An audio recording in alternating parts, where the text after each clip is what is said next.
नाज़रीन, आप देख रहे हैं द लोकल जर्नलिस्ट और इस वक्त हमारे बीच मौजूद हैं आईएमए के president doctor M A Qasim साहब।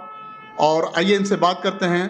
जिस तरह से मणिपुर जल रहा है और 80-90 दिनों से वहाँ पर फसाद बरपा है, अमन अमान की कोई सीमा नज़र नहीं आ रही है, कोई सूरत नज़र नहीं आ रही है। आइए इनसे बात करते हैं। डॉक्टर एम ए कासिम साहब, क्या लगता है सर, मणिपुर में चूँकि गवर्नमेंट है ना, 80 दिन 90 दिन हो जाता है सर, और 2 महिला के साथ जिस तरह से जाती हुआ सर पूरे देश को बदनाम, पूरा देश पे काला धब्बा हो गया सर, क्या कहना चाहेंगे?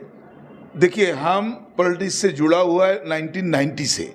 हम 1990 में 78 में काउंसिलर लड़ चुका है, 3 बार असेंबली लड़ चुका है, 1 बार पार्लियामेंट लड़ चुका है। हम असेंबली ऑफ वेस्ट बंगाल का मेंबर भी थे 11 से 16। तो पॉलिटिकल आइडेंटिटी हम कांग्रेस थे, उसका बाद तृणमूल कांग्रेस ममता दी का साथ कर रहे हैं। तो अभी मणिपुर में जो जल रहा, इसको इमीडिएटली बंद करना चाहिए। हमको जब स्टूडेंट था याद है 1964 राइट कलकत्ता में बंगाल में हुआ था। उस टाइम दिल्ली से गुलजारीलाल नंदा हेल्थ मिनिस्टर आया था, आने का बाद भी मिलिट्री को हैंडओवर कर दिया कलकत्ता सिटी और बंगाल को। 12 घंटे का अंदर राइट बंद हो गया था, कोई भी घर और नहीं जला, कोई भी आदमी का जान और नहीं गया। सर ये जो सवाल, ये जो आपने कहा है सर, लेकिन 80 से 90 दिन हो गया सर मणिपुर में, फिर तो क्या लगता है सर कासिम साहब? इसको इमीडिएटली मिलिट्री का हाथ में उठा देना चाहिए। क्या ये जो है एक तो जात का साथ और तो जात का लड़ाई हो रहा, एक जात में क्रिश्चियन ज़्यादा है, एक जात में हिंदू ज़्यादा है। तो इस लड़ाई को ख़त्म करने के लिए इमीडिएटली मणिपुर को मिलिट्री के हाथ में उठा देना चाहिए। मगर ये जो मोदी का डबल इंजन सरकार है, वो सोच रहा अगर हम मिलिट्री को उठा दे तो डबल इंजन सरकार का बदनामी होगा और 24 में हम इलेक्शन हार जाएं। काहे राहुल और ममता बनर्जी का नेतृत्व में जो इंडिया बोल के जोट हुआ है, उसका सामने मोदी जी कांपने लग गए हैं। अच्छा सर, देखा गया है कि जिस तरह से महिला को देश में सम्मान दिया जाता है सर, और मोदी जी खुद कहते थे कि बेटी बचाओ बेटी पढ़ाओ, लेकिन सर 2 महिला के साथ इस तरह से, जिसके हस्बैंड सरहद पे माने पूरी देश की निगरानी करते, उनकी वाइफ के साथ इस तरह से हरकत होता सर, क्या कहना चाहेंगे आप? मोदी जी खुद तो अपना वाइफ को देखा नहीं, तो ये औरत को क्या सम्मान देगा? तो जो अपना बीवी को सम्मान नहीं दिया, वो भारतवर्ष का 70 करोड़ औरत को क्या सम्मान देगा? वही हो रहा जो मणिपुर में, जो मोदी जी का ख्याल है, जो उनका माथा में है, जो औरत के बारे में उनका अंदाज है। आज देखा गया सर मणिपुर को लेकर यूरोप में भी और एशिया में भी माने मुल्क के खिलाफ एक आक्रोश देखने को मिल रहा है, क्योंकि महिला के साथ इतना गंदा हरकत किया गया और 80 दिनों तक जलना किसी स्टेट का सर, ये छोटी मोटी बात नहीं, जबकि हिंदुस्तान पूरी दुनिया में एक मकाम रखता है सर। इस पर क्या कहना चाहेंगे आप? इसमें मोदी जी को सब कुछ छोड़ के इमीडिएटली पार्लियामेंट फेस करना चाहिए और मिलिट्री इमीडिएटली भेज के मणिपुर को टेक ओवर करना चाहिए।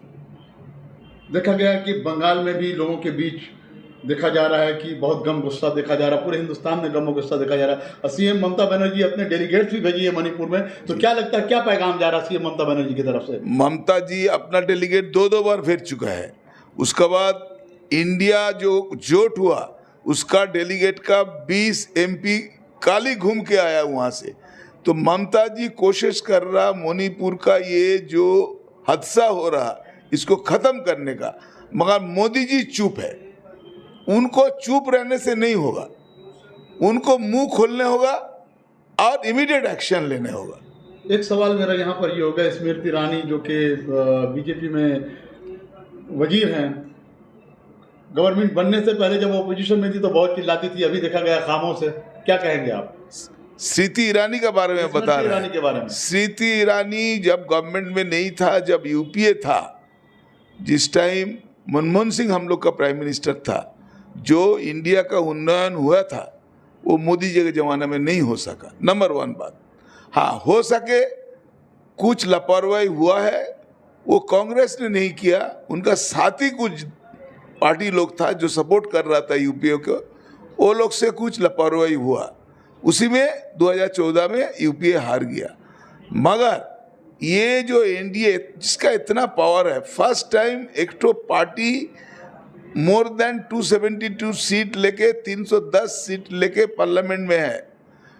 उनका जमाना में काहे 90 दिन से एक तो प्रोविंस चलेगा, उसको तो बंद करना चाहिए उनको। तो ये अगर बंद नहीं कर सकेगा तो मोदी जी को रिजाइन कर देना चाहिए।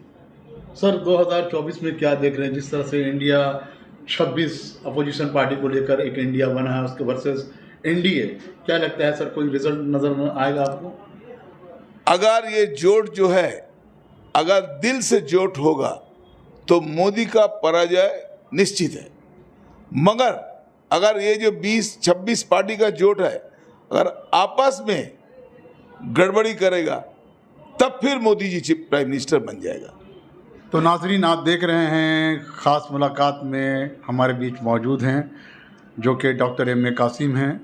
सोशल वर्क से भी जुड़े रहते हैं और पॉलिटिकल गिरफ्त भी अच्छी मजबूत है। इन्होंने कहा कि 80-90 दिन से जो मणिपुर जल रहा है, इस पर हुकूमत को संजीदगी से सोचना चाहिए और सख्त से सख्त कदम उठाना चाहिए। आप बने रहें द लोकल न्यूज़ के साथ। बहुत बहुत शुक्रिया।